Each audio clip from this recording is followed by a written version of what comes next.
Hello everyone, I'm Mrs. Meenakshi Shrigandhi, Assistant Professor from Walchand Institute of Technology, Solapur. Welcome to the video lecture on loop control statements. Learning outcome. At the end of this session, students will be able to use different loop control statements. Loop control statements. There are some repetitive tasks that are common in programming, and loops are essential to save time and minimize the errors. So loops are a programming element that repeat a portion of code a set number of times until the desired process is completed. Python provides the following loop control statements like while loop and for loop. Let us see in detail both the types of loops. Let us see first the while loop.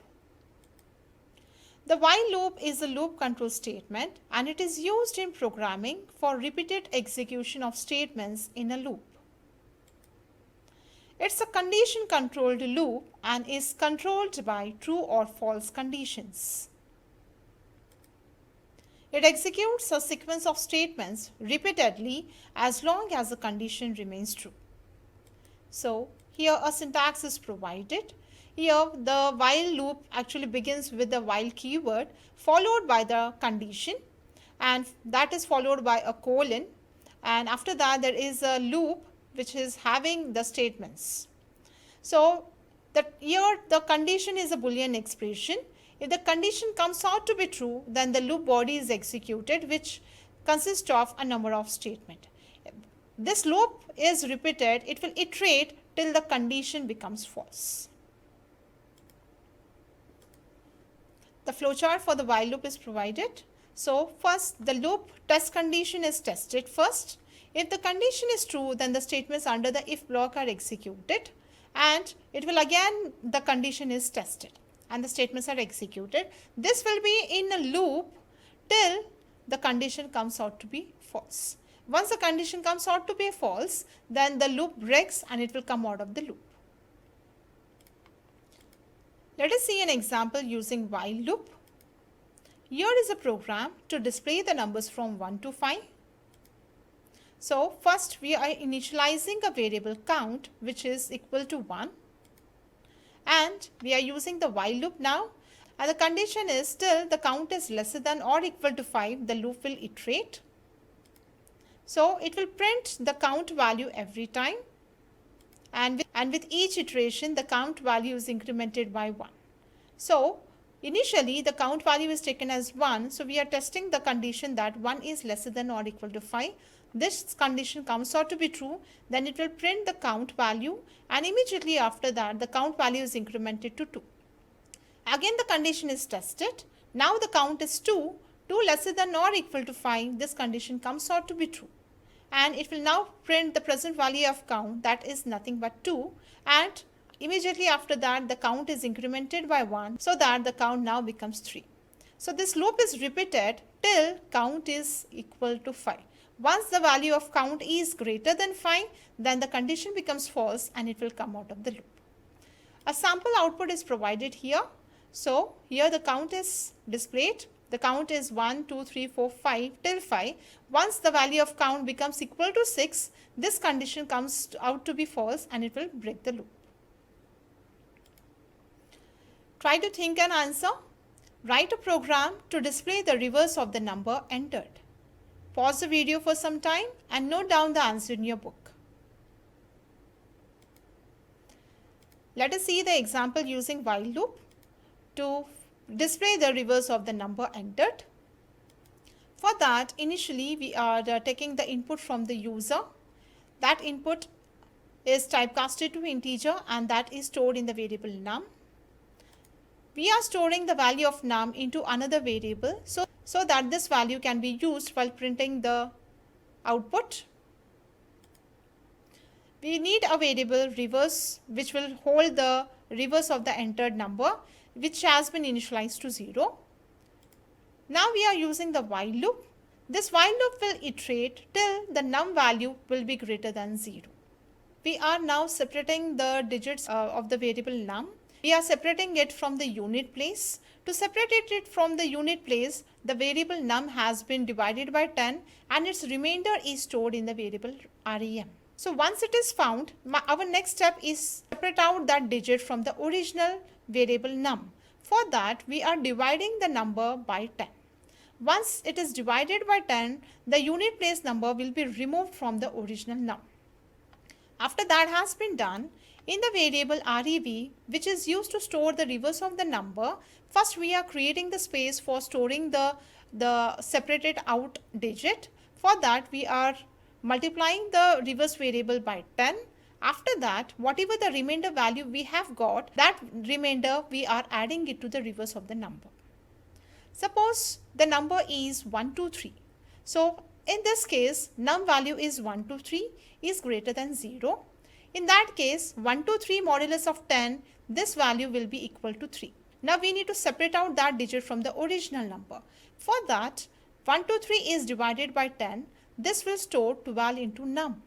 After that, reverse is multiplied by 10 to create the space for the new digit that is equal to 0 initially. That has been added to the remainder. Remainder is 3. So this gives the answer as REV is equal to 3. Like this loop will repeat till num is greater than 0. And finally, once we come out of the loop, then REV will contain the reverse of that number. So a sample output is provided. If the user enters the number as 1234, then it is printing as that reverse of the entered number is 4321. Let us see the for loop. The for loop is a Python statement which repeats a group of statements for a specified number of times. The for loop is a count control loop which repeats for a specific number of times. Unlike while loop, it's a condition control loop. The for loop is a count control loop. It usually uses the range function and for and in keywords to iterate the sequence of values. So a syntax is provided here. The for loop actually begins with the for keyword and this is a variable. After that we have the keyword in and here we have a range function followed by a colon. The range function is actually used to generate a sequence of integer numbers. With each iteration, this variable will take one value in the range and that is printed. So here is the range function. It is an inbuilt function in Python which is called as range, which is used to generate a list of integers. The range function has 1, 2 or 3 parameters. The last 2 parameters in range function are optional. The general form of range function is given here.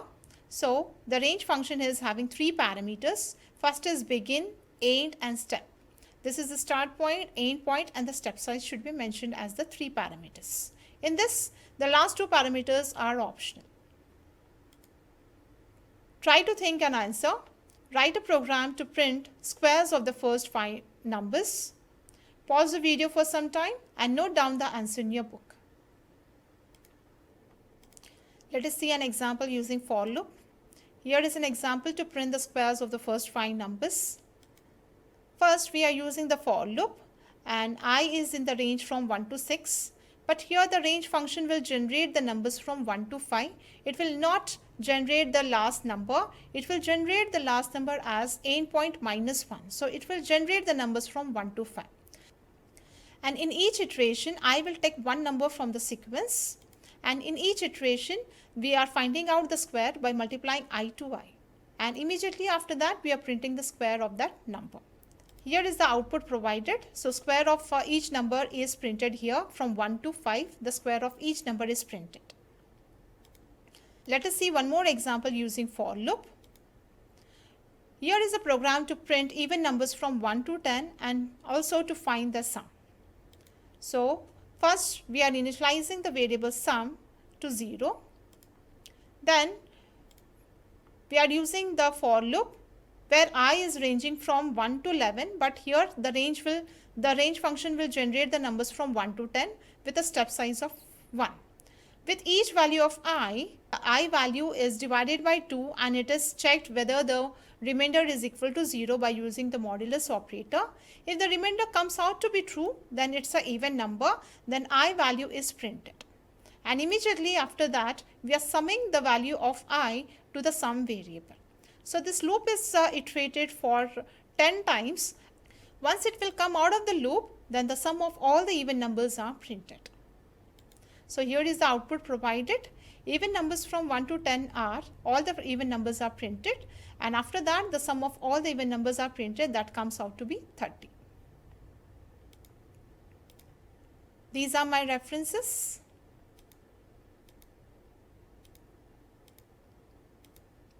Thank you.